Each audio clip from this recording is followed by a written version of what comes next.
বড়খোলায় মহিলা স্বাবলম্বী প্রকল্পে কেলেঙ্কারি, সরকারি অনুদান কোটিপতি সিন্ডিকেটের হাতে। কিছু কিছু মানুষে পাইছুন, কিছু কিছু পাইছুন, এখন আমরা কিটা দোষ করব? ব্যাংক ও প্রশাসন ম্যানেজ করে সাধারণ নারীদের উপরে জুলুম চালাচ্ছেন নীলুফা ও সজীব। নীলুফা ইয়াসমিন ও সজীব আহমেদ বড়ভূঁইয়া প্রোগ্রামের নামে তৈরি করেছেন ব্যক্তিগত ধন সম্পত্তির সঞ্চয়ের সিন্ডিকেট চক্র। লিখতে পড়তে না জানা মহিলাদের সই নিয়ে লক্ষ লক্ষ টাকা আত্মসাতের অভিযোগে সরগরম এলাকা। তার সময় এখনো পর্যন্ত স্যার তারার অপেক্ষা করলাম, এখন একজন স্যার নাই পাইলাম না এখনো পর্যন্ত। রাজ্যের মুখ্যমন্ত্রী হিমন্ত বিশ্ব শর্মা মহিলাদের আর্থিক স্বাবলম্বনের লক্ষ্যে যে মহিলা উদ্যোগ প্রকল্প চালু করেছিলেন, তার মূল উদ্দেশ্য ছিল আত্মসহায়ক দলের সদস্যদের হাতে সরাসরি 10,000 টাকা করে অনুদান পৌঁছে দেওয়া, যাতে করে তারা ছোট উদ্যোগ গড়ে তুলে নিজের পায়ে দাঁড়াতে পারেন। কিন্তু বড়খোলা খণ্ড উন্নয়ন এলাকায় সেই আশার আলো কি আদৌ জ্বলে উঠেছে, নাকি প্রকল্পের আড়ালে গড়ে উঠেছে স্বজন পোষণ, দুর্নীতি আর প্রতারণার অন্ধকার চক্র? এই প্রশ্নই এখন ভুক্তভোগীদের মনে ঘুরে বেড়াচ্ছে।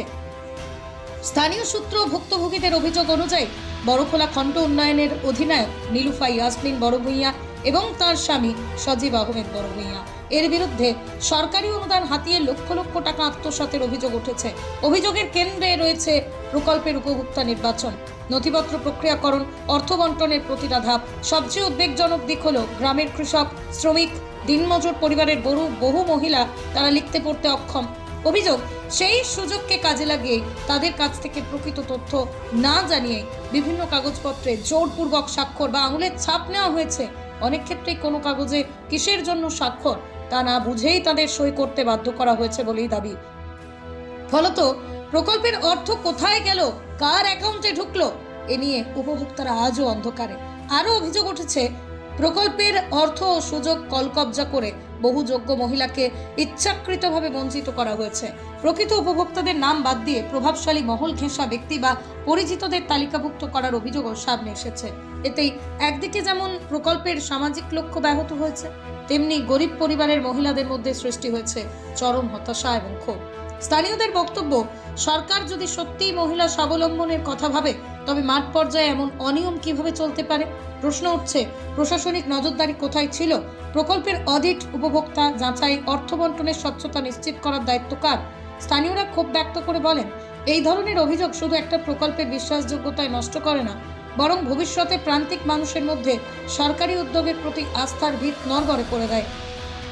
তাই প্রয়োজন নিরপেক্ষ তদন্ত, উপভোক্তা তালিকার পুনর্যাচাই, ব্যাংক ট্রান্সফারের পূর্ণাঙ্গ অডিট এবং দোষী প্রমাণিত হলে কঠোর আইনানুগ ব্যবস্থা। এলাকার বহু মহিলা এখন একটাই দাবি তুলেছেন, আমাদের নামে টাকা যদি বরাদ্দ হয়ে থাকে তবে তা আমাদের হাতেই পৌঁছুক, অন্যথায় দোষীদের শাস্তি চাই।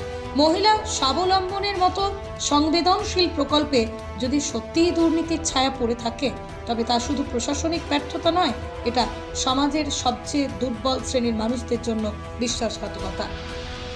প্রকল্পে অনিয়মের অভিযোগ তুলে বঞ্চিত মহিলারা 16 জানুয়ারি মুখ্যমন্ত্রী হিমন্ত বিশ্ব শর্মার কাছে লিখিত নালিশ পাঠিয়েছেন। জেলা কমিশনারের মাধ্যমে প্রতিলিপি দেওয়া হলেও বড়খোলা উন্নয়ন খণ্ডের সংশ্লিষ্ট আধিকারিকের অনুপস্থিতিতে অতিরিক্ত বিডিও তা গ্রহণ করতে অস্বীকৃত জানিয়েছে। তবুও মহিলারা হাল ছাড়েননি। 22 জানুয়ারি দুর্নীতি নিবারণ সংস্থার কাছে আলাদা লিখিত নালিশ পাঠিয়েছেন। এদিকে এলাকার সচেতন মহলের পক্ষ থেকে 28 জানুয়ারি কাছাড়ে সিনিয়র পুলিশ সুপারের কাছে তদন্ত করে বিহিত ব্যবস্থা নেওয়ার অনুরোধ জানানো হয়েছে।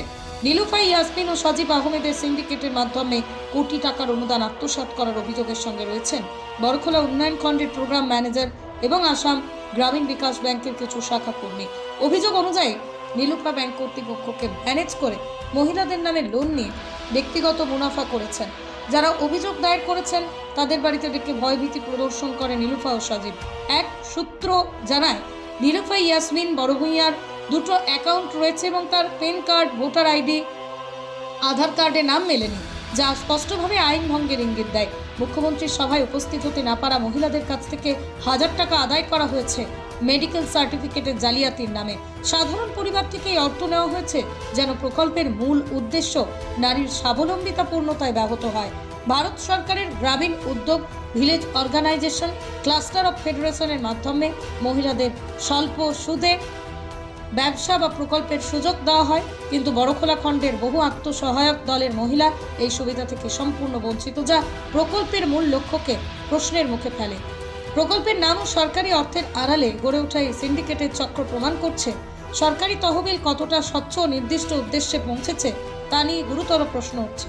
স্থানীয় সচেতন মহল ও নিরপেক্ষ তদন্তকারী সংস্থার কাছে অবিলম্বে তদারকি ও বিচারমূলক পদক্ষেপ গ্রহণের দাবি উত্থাপিত হয়েছে।